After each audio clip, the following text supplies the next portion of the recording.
All right, so another method of constructing pots, shapes here is the coil method. We're going to be making a cylinder, but you are going to start with an already rolled out slab. For this assignment, round. So I rolled out a slab and I used a round template to cut it out.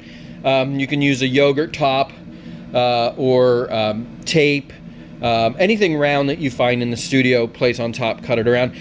You will definitely need to work on cloth because we are going to be using pressure on here and keeping it in one spot. And so if you don't, it will stick to the board. So again, work on a cloth or paper, preferably.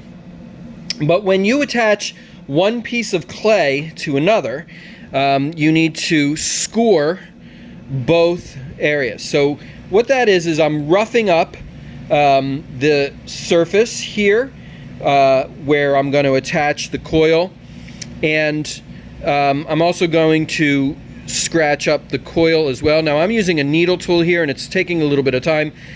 We have a feather texture brush, a scoring tool it's called. You can certainly go ahead and use that, and one quick way around would be fine. Now I've rolled out a coil here. We saw a demo of how to roll out the coils. So again, you can scratch this up all the way around. Now just for the sake of time, I'm not going to do it, but you would go ahead and scratch that around. Another thing I've got over here is slip. It's basically just really wet clay. You're going to have the slip in the containers. It just looks kind of funny here in this angle. So basically, you're going to have them in the yogurt containers, but I'm going to just scoop it right from here. So you put the slip down on the object you're going to connect it to. Now I could put it on here or on here, it doesn't really matter. I certainly don't need it on both, just on one. But once it's all the way around, then I'm going to take the scored end and place it scored end to scored end. Bend this all the way around. And now when I get back to where I started, I've got a choice. I could angle this and run this second layer right up on top of the first. Remember, it's going to have to be scored all the way around here and here. Or I could just still angle it. You don't want to chop it straight up and down. That's a weak spot, so you want to have as much contact surface to surface as possible. So an angle will give you more surface.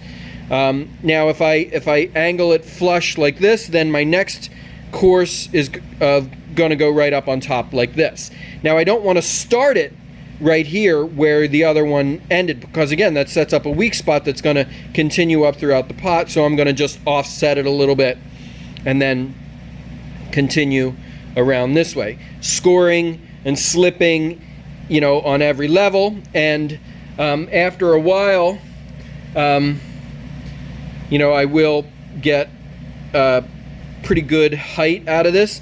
But what's going to happen is I'm not slipping and scoring here again for purposes of just being speedy here. Eventually what's going to happen though is if I spend too much time just putting coils on, it's going to get too heavy.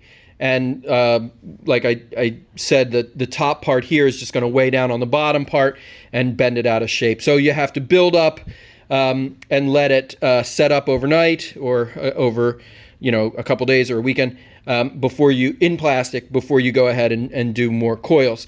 Also, for this assignment, I'm going to require that the inside and outside the coils are blended.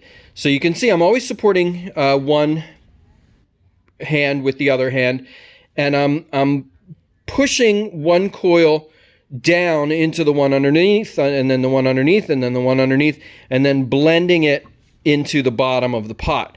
I'm going to do this every 3 coils or so, because if you get 4, 5, 10 coils, it's going to be very difficult to then reach in and get the bottom one. So 3 coils, smooth, 3 more coils, smooth, 3 more coils, smooth. You're I'm going to ask you to do the outside too, same way. It's not as imperative that you smooth every 3 coils on the outside because you can reach, you know, all the way around without having to worry about getting into the form.